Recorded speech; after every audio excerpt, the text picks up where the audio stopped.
तर थोड्याच वेळामध्ये लोकसभा निवडणुकांची घोषणा होणार आहे। महत्त्वाची बातमी आपण पाहताय। अवघ्या काही क्षणांमध्ये निवडणूक आयोगाची पत्रकार परिषद ही आता सुरू होईल। एकूण 60 टप्प्यांमध्ये लोकसभेची निवडणूक होण्याची शक्यता वर्तवली जाते।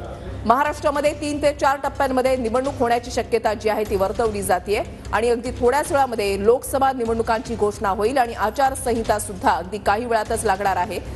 पत्रकार परिषदेकडे सगळ्यांचं लक्ष लागून राहिलेलं आहे। अवघ्या काही क्षणांमध्येच या पत्रकार परिषदेला सुरुवात होणार आहे।